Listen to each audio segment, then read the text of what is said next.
But if we are actually on a go or not, no more Thank tech you. problems. So everybody, welcome to Mastering Modern Selling, episode 75, kind of 75 part two, Carson.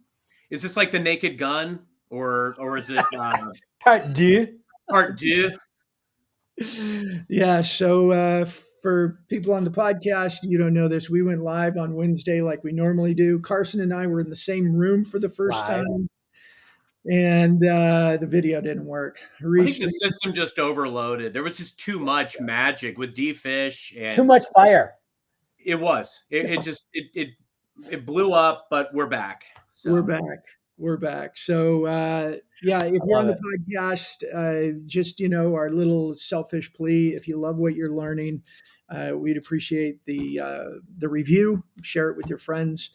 And for everybody that's live with us today, if you're in LinkedIn or YouTube or Facebook or X, throw your comments in there. Tell us who you are, where you are. Ask your questions, because we got D-Fish with us, who is brilliant at all things digital first, not digital only. We're going to have fun today. I want to say hi to Becky. Becky, you were hanging with us in the waiting room last time. Thank you. Hopefully your wait pays off. But we got to start here. So when I think D-Fish, I was always thinking about the old Los Angeles Lakers point guard, but come to find out, this is the original D-Fish.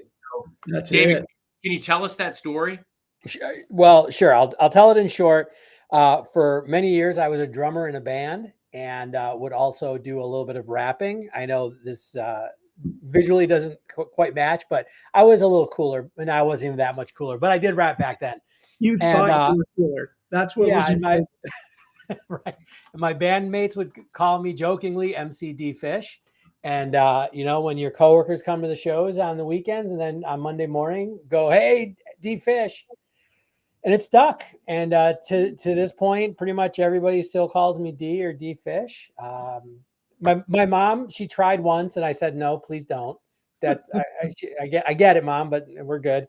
And my wife refuses. So my wife refuses to call me that, and that's okay. That's okay. But yeah, so you find me in a bar, just call me D or D-Fish. Just don't call me late for happy hour. We're good. There you go. Never happened. Well, Anthony says you can still rap, so we're going to have to do a little rap session before the end of the day. Yeah. All right, we'll see if we get there. We'll task you with coming up with a modern sales rap. There you go. We're talking about doing that live event in the fall. D-Fish. We may have to call on MC D-Fish to come and be the opening act. I'll connect you with my agent. Perfect. All right. Perfect. All right. Well, now that we've already talked about that, David Fisher is our guest. We are talking sales evolution, digital first, not digital only. There's his book. There's the book. Nice. It's backwards. I didn't fix my camera, but networking in the 21st century on LinkedIn. D-Fish, tell us a little bit about yourself and your history with this crazy thing called LinkedIn, and then let's jump into it. Sure. So, I got my start in sales, kind of in the old school style. I started selling knives in college. Many of you have probably heard of Cutco Cutlery. Great knives if you ever need any. I still have my contract, so happy to have a little side hustle and sell you some knives. They're fantastic. But kind of got the sales bug there, and ran their Chicago office for many years. Trained and interviewed thousands of salespeople doing that. And from there, went to run my own consultancy. And for 17 years, ran Rockstar Consulting, which was focused on everything from sales coaching of founders, entrepreneurs, and top independent salespeople, all the way up to developing sales programs, sales playbooks, training, implementing the whole 9 yards. But I also was an early adopter of LinkedIn for sales. I remember the first training I ever ran on how to use LinkedIn to sell was in 2008. So truly OG. Wow. And in fact, did some work in a startup directly with LinkedIn around the advent of Sales Navigator. But it's just become, kind of ingrained into the work I do. And then the last couple of years, especially with the pandemic, did a lot of work on LinkedIn. And in fact, a couple of years ago, went in-house, and I am now the global social selling program lead at SAS. So working with all our team around the world. So, and don't get to rap as much anymore, but still try to. if it's, Shame. all right. You didn't send me one, so I'm just gonna rep myself. Get a book. You gotta send me one. I got the polos being made now too. So there we go. But yeah, so that's kind of how I got to here. Awesome. Thanks. Well, I'll kick us off, and then Carson, please jump in. The title, and I love this conversation, D-Fish, that you and I've had, is the title of this is digital first, not digital only. Why is that? Why is that so important right now? And what does it mean? Yeah, that's a great question. And how many hours do we have? I wrote a couple books on it. I think if you really sum it up, the idea of digital first, not digital only, is that sales in many ways hasn't changed much, right? We want to say that the world has changed, and I agree with that. But if you think about what selling at its core is, it's human to human connection, it's influence, it's bringing somebody along on a journey, right? And when we look at all the different tools that we now have at our disposal, it's very easy to think that we're going to offload the responsibility for that human to human connection onto the technology. And I think we've seen that over the last 20 years. And we're now reacting against it. Mm-hmm. So digital first means, hey, the reality is we're going to probably engage with somebody digitally before. I've never met either of you in person, right? I've talked with you on LinkedIn. Carson, you and I were talking about how we've been in orbit on LinkedIn with each other for years. Like that has a very real presence in our lives and in our business. But it doesn't supplant the need to actually create those human-to-human connections. And I came into LinkedIn in a very kind of a different way than many, right? Because I came in from the sales side, from the networking side. It wasn't really marketing. And so it was really about, hey, how do I supplement my offline conversations? And that was kind of the first way that I and many of the people I work with got into LinkedIn, not as a standalone, but as just one of the channels we used. So I just tried to sum about 3 books in about 30 seconds. Probably a mess, but I don't know. Pick that apart. Well done. I mean, that kind of reminds me of that Get Abstract, where you can get like the Cliff's Notes of a book in like seconds flat. You just go. You don't have to buy hyper-connected selling or networking in the 21st century on LinkedIn. But if you want to. I still highly recommend. I got a question for you on this too. Like just especially with your kind of your advent with LinkedIn being, 16 years ago. There's obviously been a lot of changes with the platform and how we can best leverage it. I'm with you in the camp that, this is not a silver bullet. It's an augment to our approach. I look at prospecting and networking like a stock portfolio.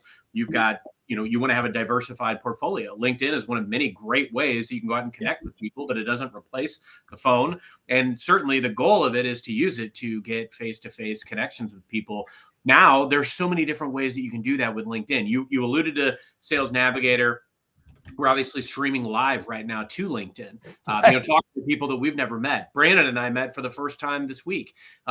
What are some of the things that you've seen LinkedIn and Sales Navigator and just frankly digital offer in the way of tooling that helps us make our job easier and better now if used right? I'd love to see, just kind of learn from you, like what's really jumped out at you as being the most valuable.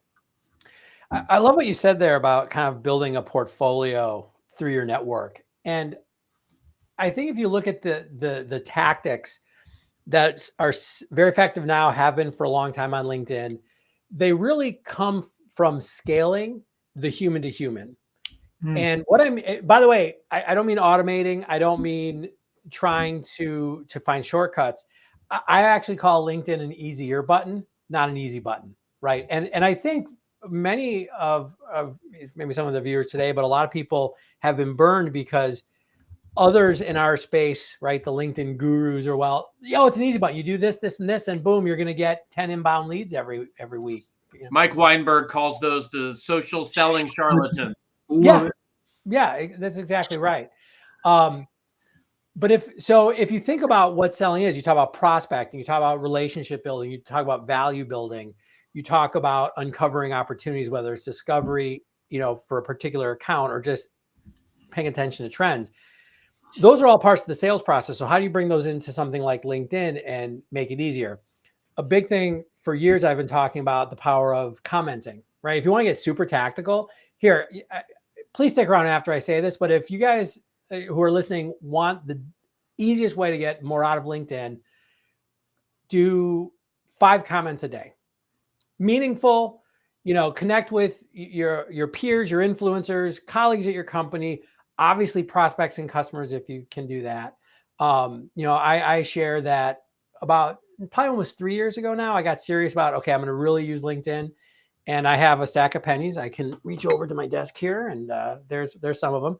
I had 15 pennies on my desk, and I had to move them from one stack to another. Every penny is a comment. So I did 15 comments every day. So 75 comments a week, that's 75 interaction points. Love that. Practical tips. I love that. Right there. We got to pause and tell everybody on the podcast you're watching it, 15 pennies a day, moving from one stack to the other. Commenting, I know a tool that helps with commenting, but we can talk about that later. But and that's honestly, the reason we created the tool is because commenting is the most underutilized tactic in LinkedIn, in my opinion. And partly it's because it's hard. Like, who do I comment on, and how do I do it consistently? I go to my news feed and they're not people there I really want to comment. How do I target? So I love that. Gives a whole new meaning to a penny for your thoughts. There you go. So I'm going to push back a little bit on that, Brandon. And that commenting is hard. I think that the challenge that a lot of people have is that when you switch mediums, we get nervous, right? And you and I, we talk about that. Like, if you're in sales, right? And so most of the people listening in, you're in sales. You have been attracted to this role because you like talking to people in some way, shape, or form, right? Doesn't even mean that you're great. Like, I don't consider myself an extrovert. I actually consider myself an introvert, but I enjoy working with people and interacting with people. But we like to interact. That's all that a comment is, right? So I do think that a lot of us often overthink because it is, digital, because we're typing it. And there's a lot of human nervousness that creeps in. I think that's what you're alluding to, the difficulty. But actually, I always say to somebody, if you look at a post and the person who posted, so Carson posts, and he said whatever's in that post to me, what would I say back? Yeah. That's all it is, right? I mean, let's not make it more complicated than it has to be. And I think where also a lot of people get nervous with posting is that, or commenting, on posts, and even posting as well. They've been told, oh, I've got to, provide value, and I've got to share value and all these things. And that's absolutely true. But I would say at least a third of my comments have nothing to do with the content of the post, but rather the poster, right? Because, Carson might say something. I might go, oh, that's a really interesting story, and here's my feedback. Or I might say, Carson, I had the same thing happen to me as well, right? And it's just that human validation. Yeah. That's it. And they're a great saying. I'm getting fired up here, but one of the things I learned as an early salesperson is, what chop of the axe fells the tree, right? The idea of like, which part of the sales conversation is the one that gets the customer over the finish line? All of them. So, so often oh boy. Oh yeah. All the little nudges. It's all the little nudges. Like, you can't, again, there's no silver bullet, but if you can leverage LinkedIn or a comment, or, just staying top of mind with somebody is kind of that next nudge in the cycle, all of it adds up to the sum of the parts. And that's what turns the blank canvas to a masterpiece. Carson, exactly. I think Carson's got a movie analogy brewing here. Hey, can we take a quick time out, guys? I want to acknowledge some of the comments. First of all, Becky, I saw it a while ago. I will get the coffee. We keep saying we're going to meet sometimes up in up in North Carolina, but I will get that coffee mug to you. Absolutely. Thank you for that. And I was cracking up with between Daniel and Anthony says he uses guitar picks instead of pennies. Yeah. Nine blue and one red. I love it. Great system. And of course, Daniel, we can always count on Daniel to give his, you do that so you can leave your 2 cents. Gotta like the dad. There you go. So witty. Yeah. So witty. Sorry, Brandon, I think, the one thing that I want to highlight with the pennies idea is, because by the way, I used to track it like an Excel spreadsheet, right? Mm-hmm. Digitally.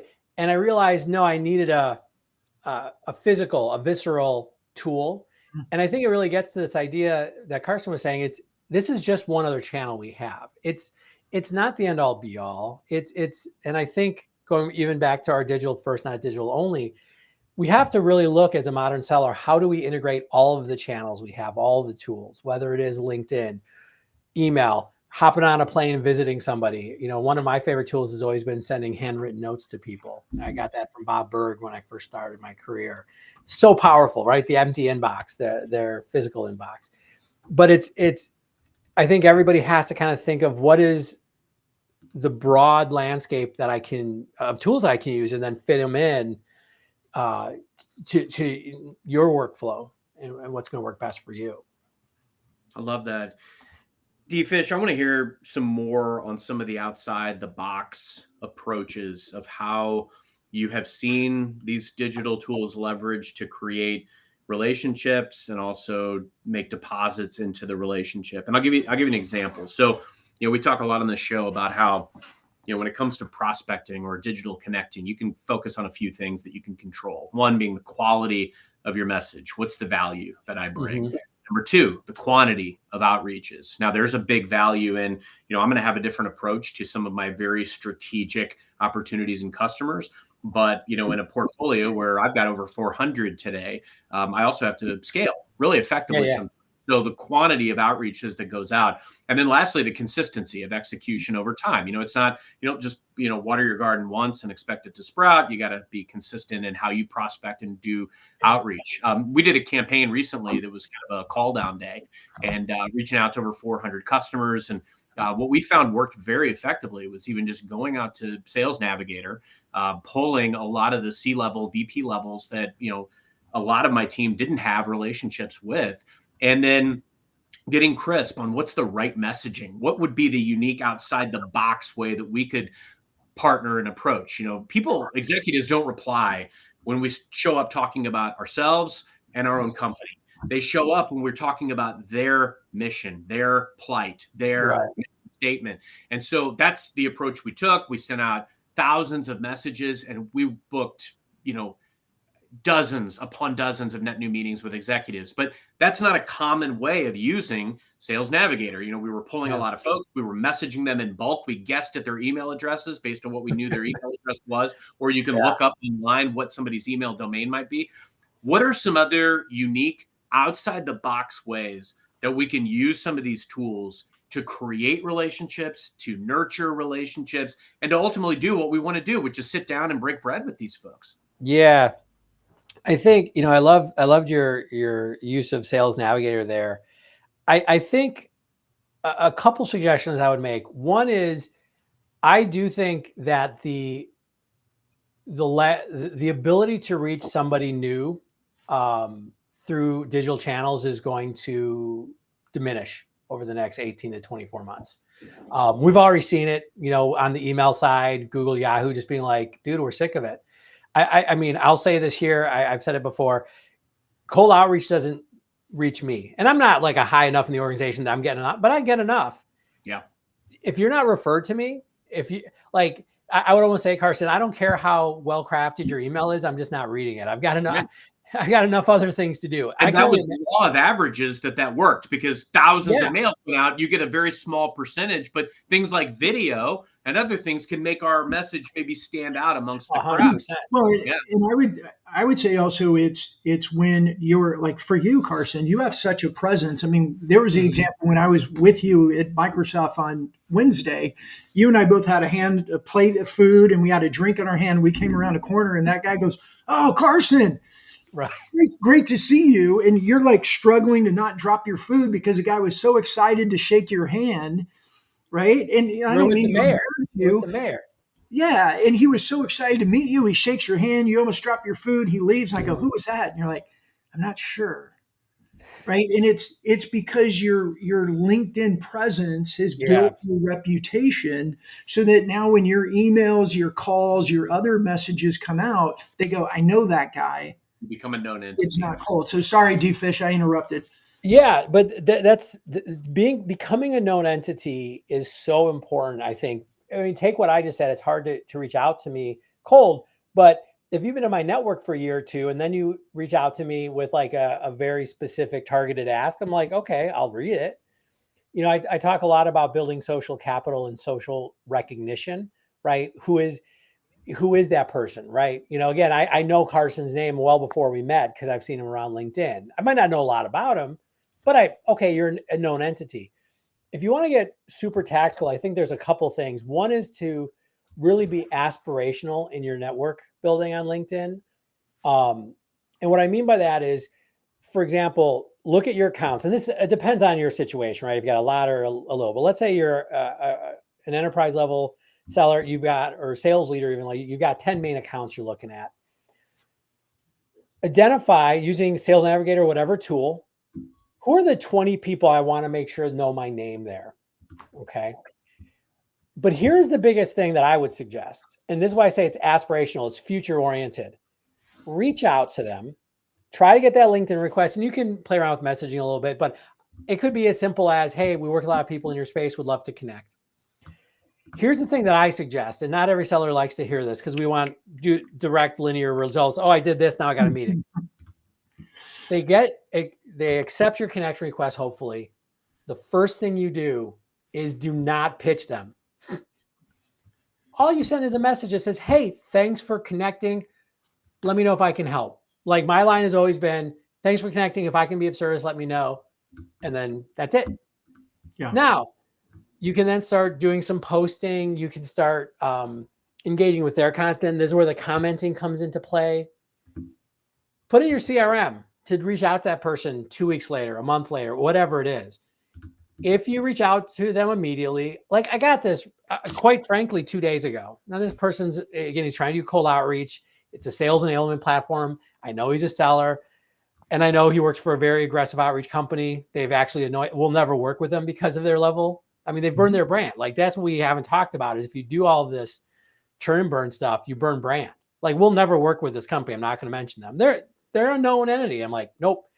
But I accepted his connection request. I know it's going to come. And he's in Chicago. We had a big storm the other day. So he immediately messaged me back. Oh, hey, thanks for connecting. Are you guys okay? How is the storm? Right? Did you weather it okay? Which sounds like it's the right thing to do.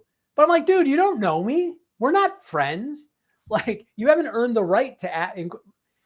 So he just tried to jump on it right away. And I'm like, my defenses are up. You could have hung out with me in LinkedIn. You can comment left and right. I post every day. I might give you my time. So anyways, that was a bit of a diatribe. Earn the way into the DMs is what you got to earn the right to my time. And by the way, I think salespeople now really with the advent of digital and automated tools, they have forgotten that they need to earn the time. They have to earn the right to the ask. Yeah. And they've just assumed that buyers have nothing better to do than hang around and take your meeting, right? So okay, to go back to the tactics though, but get in their space. Get in their space, right? You know, take it to the offline example would be going to a conference every year. I call it the Maverick example. If you remember the old movie Maverick with Mel Gibson, the first hour at the beginning, he goes, I'll play poker. I'm going to lose for the first hour. I promise. And he just sits there and learns all their tells and then he wins. But imagine going there and just hang out in the group. What's the conversation? What's going on? Oh, that person's talking about this problem. Oh, okay. this person, this is really important to them, and then doing outreach. Got the movie reference in there, Brandon. I know it wasn't even you. Well done. Well done. I want to respond to one thing you said, and then I want to bring up Kathy's comment because that's excellent. But Diva, she said, the message came about the weather. There's so many more of the charlatans out there, and there's tools about mass personalization.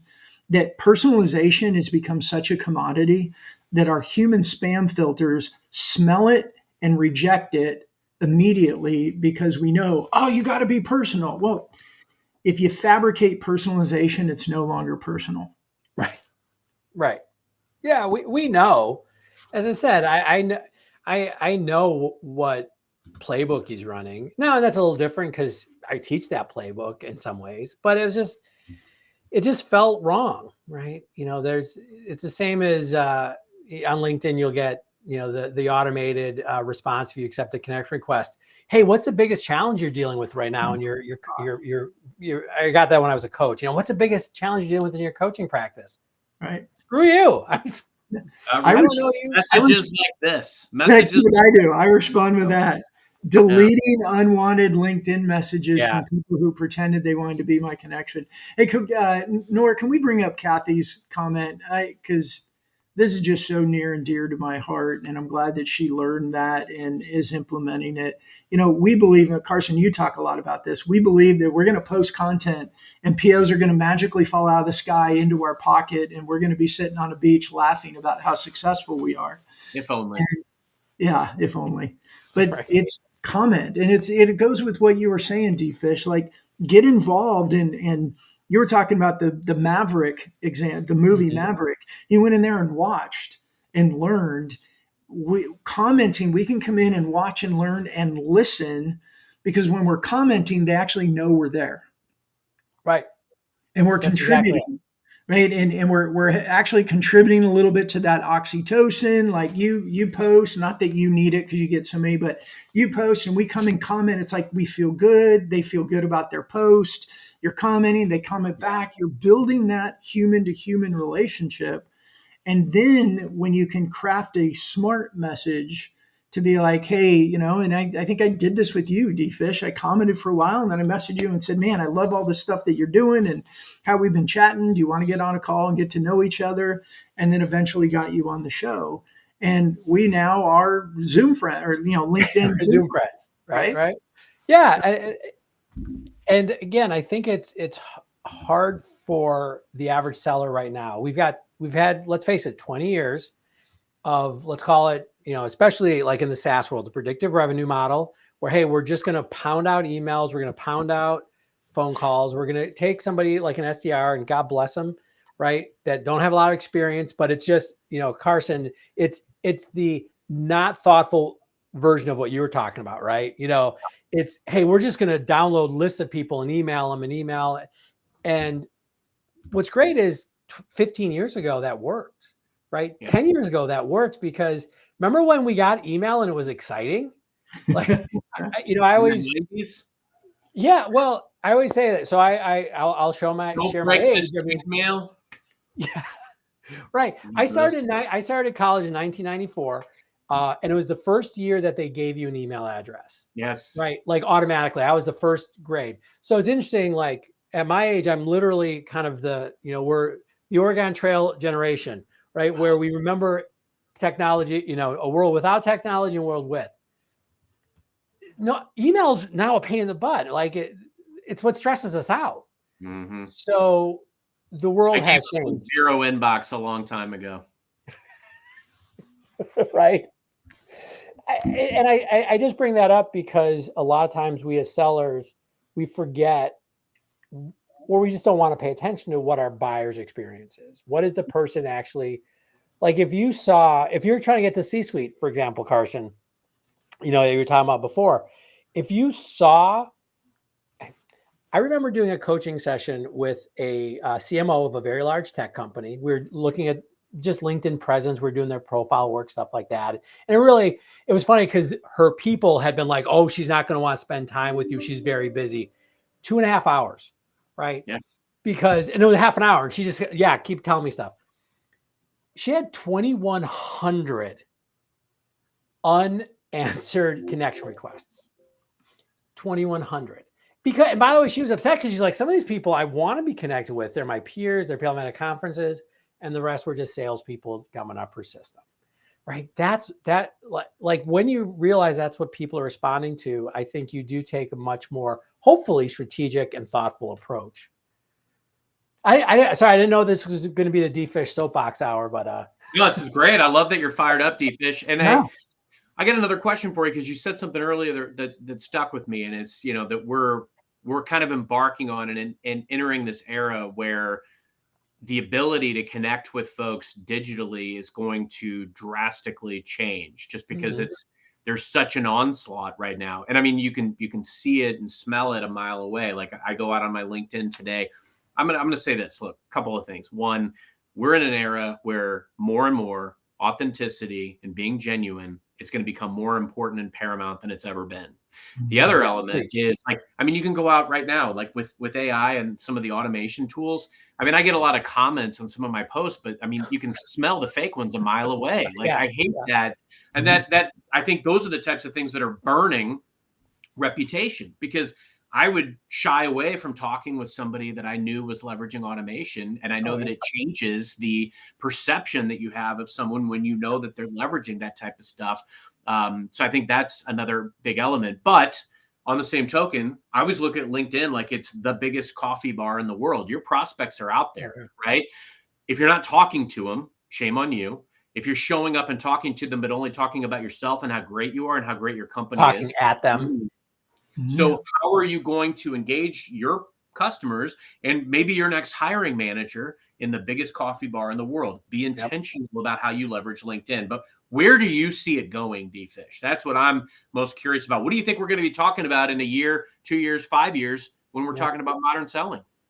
I think we're actually a bit of a crossroads. So we'll see.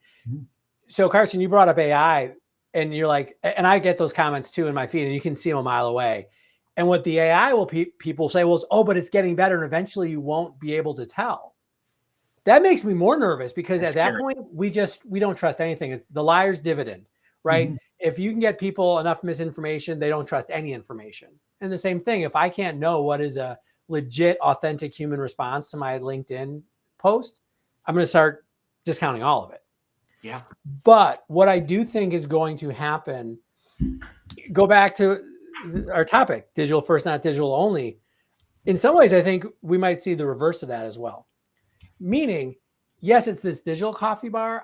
I think one of the changes we've seen is that LinkedIn has gone from a top of funnel tool, I would argue, to more of a middle of funnel tool, right?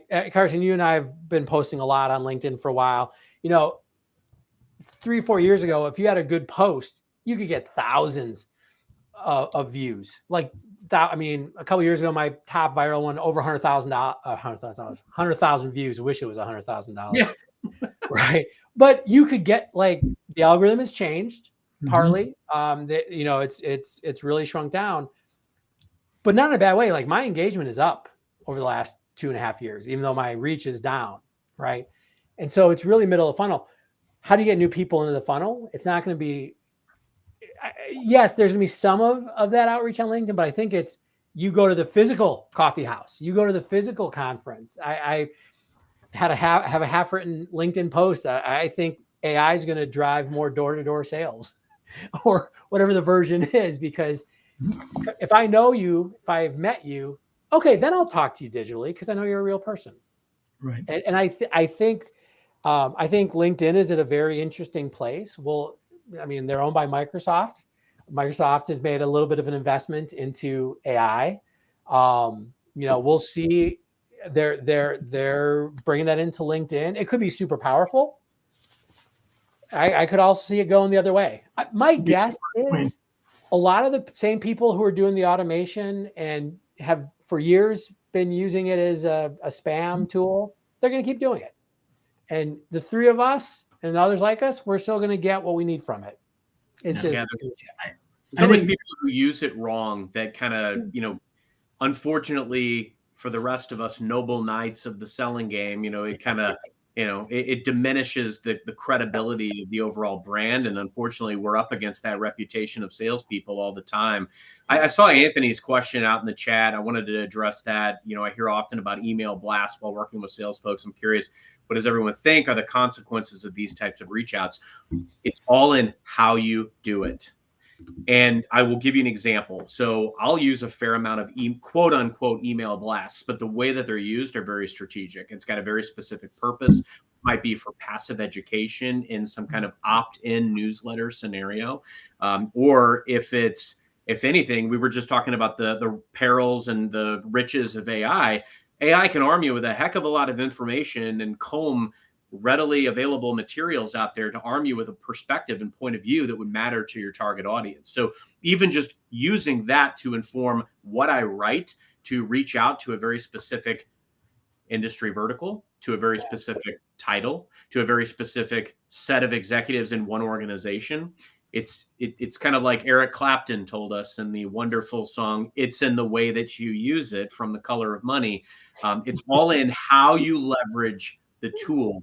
So don't spam the world, but leveraging email to have a quantity of outreaches that you're able to make that are showing up from a very particular point of view with a quality message, or passive education in some kind of opt-in fashion, that can absolutely get you a ton of leads and meetings. I use it all the time. Mm-hmm. Yeah. I love what you said there about point of view. You mentioned authenticity before, and I think right now authenticity is having a moment, which means it's also being overused and, to the point of being meaningless. But I remember having a conversation with my good friend Steve Watt over at Seismic, who's great in the social selling game. And the one thing we can't outsource is point of view, right? So, I mean, if you want to think about a very specific tactic that will help you on LinkedIn, both in comments and posting, all this stuff, is have a point of view, have a perspective.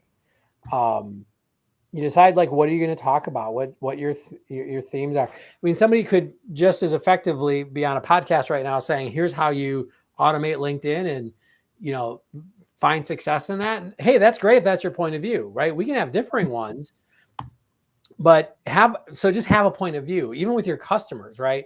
You talk about AI being able to really give you a lot of information, which it can. So if you can then take that, distill it, whether it's into email outreach, a LinkedIn post, just commenting. Yeah, because that's the one thing a computer can't replace, right? Is the collection of experiences, education, background that you have as an individual selling whatever product or service you sell for the company you sell in the place, right? I mean, that is unique. That is unique to you. And the more that the people who are doing that now will continue to do that on LinkedIn, right? And that's, so if you don't know your point of view, figure it out. That's like, even just ask, like, yourself, write a piece of paper. What do I want to be known for?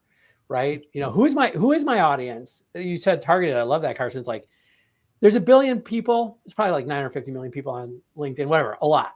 They're not your audience. I actually argue that the average seller has maybe 250 people that they actually are concerned with, right? Who are those 250?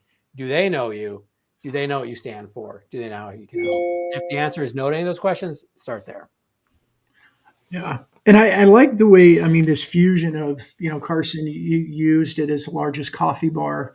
I like to say it's a 24/7, 365 super conference. But either way you look at it, how you show up in that environment determines the success of it. Are you the person, are you as a CEO of a company or as a salesperson, you're walking down the aisle, you're walking down a hall, going to breakout session and nobody knows you? Yeah. Like, right? It's the opening session. You open the door to go into the cocktail party the night before the conference and the door opens and everyone looks at you and goes back to what they're doing. Right. Or does the door open and you walk in and people go, "Hey, Carson's here," right? That is the opportunity we have in building a reputation and building the foundations of relationship by how we show up in LinkedIn. And it reminds me, D-Fish, you were saying when we talked the other day is like, you think none of us are really thought leaders, but you can have a point of view. Yeah. and you can share, like, what are you observing? What do you think that means? What do you feel is going to happen? Like, think, observe, and feel, and being consistent and speaking to those 250 people. Yeah. I think what then happens is it becomes 500 people, it becomes 1,000 people, because they're curious about what you're talking about and why you're talking about it. And you're not trying to be a parrot to the thought leadership that's out there. Yeah. Yeah. Spot on. And I think most people, and I see this especially like when you talk to executives who are like, oh, I need to be a thought leader. No, you don't. I mean, I've met very few true thought leaders, and I know many smart people who are wonderful leaders in their industries who have a lot of great stuff to say. Thought leader, no, right? You're somebody, to your point, who maybe has a very sophisticated point of view, a very thoughtful point of view, a very informed point of view that people should listen to. And the reason I say that is very few people think they're a thought leader or want to, like, they want what they think comes from thought leadership, which is influence. What they really want is influence. And they go, okay, do I have to be a thought leader? But very few executives feel comfortable with that title, right? And it doesn't matter how big of a company you are, how big their ego is. So you say, hey, just share your point of view. And they go, oh yeah, okay, I got one of those. I got an opinion. Great. Share the opinion. I talk to a lot of C-suite that you talk about this. They're like, look, I don't really have anything valuable to contribute. And it's like, well, the myth of it is, well, you're looking at it the wrong way. You're looking at it as, oh, I'm going to add something innovative and amazing and all that. No, just your point of view. What's changing in the industry? What should your customers be caring about right now? What's important? And when you start, I believe you start helping them think about, what are you observing, what are you thinking, and what are you feeling? Well, then we all have a lot of things to say, because we got 5 years, 10 years, 30 years experience in this industry. Yeah. That's what's valuable. And I would say too, for C-suite, it's not just for your customers' benefit. Your team members need to see you leading. Like, you want to help your HR department with recruitment, build your personal brand, grow your reputation. And it's not self-promotion, it's brand promotion through your voice. Mm-hmm. And that's what builds this big influence.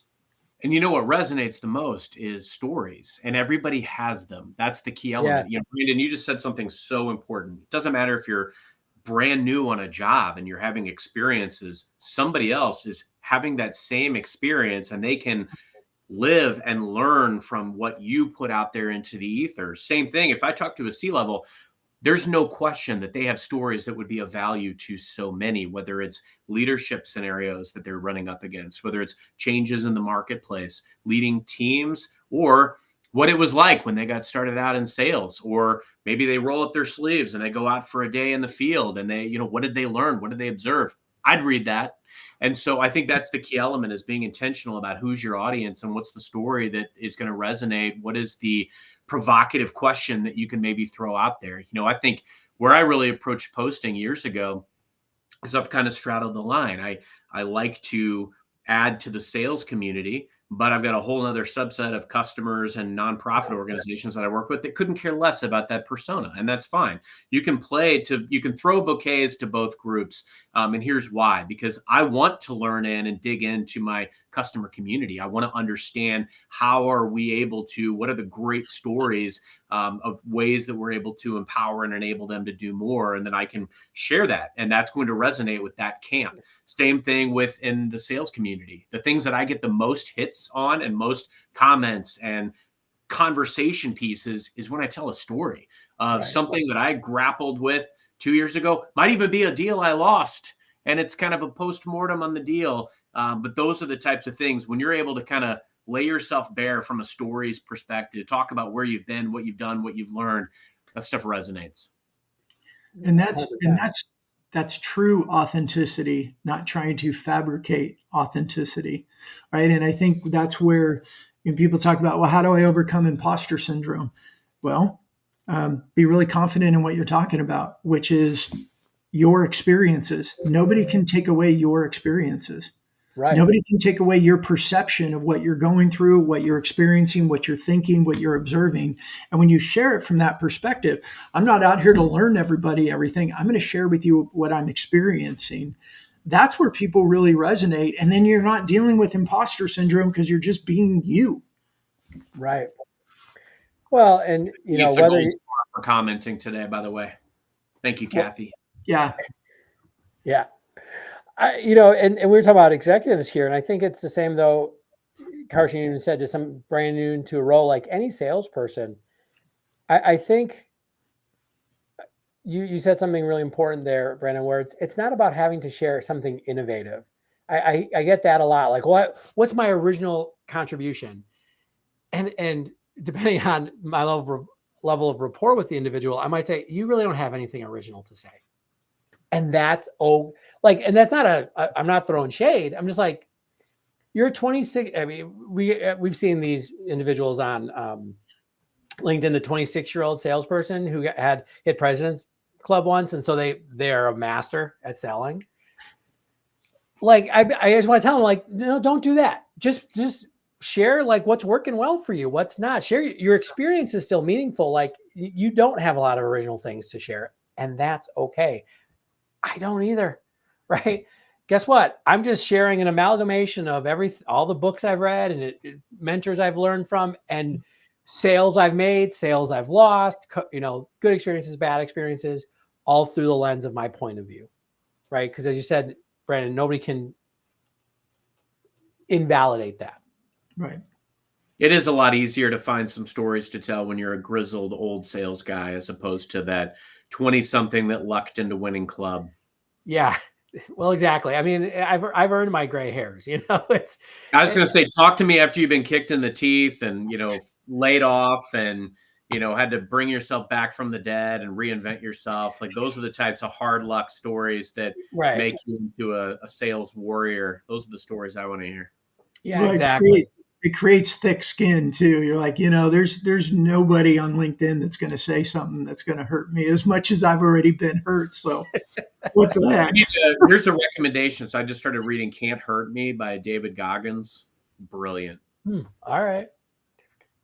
True resilience story. Go and check it out. All right.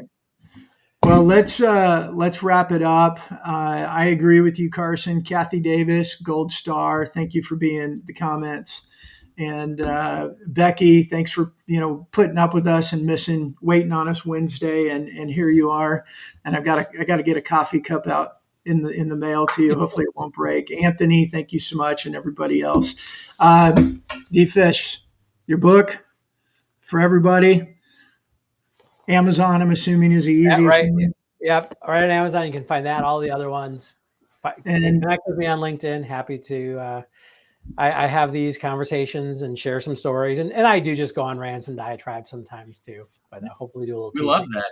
Soapboxes are important, and when you go look for David Fisher and look for D-Fish, he's not a former Laker player. No, that's not me. You go find him there. Anything else, D-Fish? Anything else you want to add before we wrap up? And then Carson, you want to get us taken out? No, I knew this would be a great conversation, and I think I would go back to just one thing Carson intimated about really being successful with the digital space. If you want to look at tactics, in the end, it's just showing up, putting in the work. It's a very unsexy thing to say, but you know what? If you're on LinkedIn 30 minutes every day, Monday through Friday, for the next year, your career will explode. I'd put that out there. I'd be willing to say that. That's the quote of the day for somebody that takes it serious. Yeah, but it reminds me, Carson, of like Darren McKee when he was on here.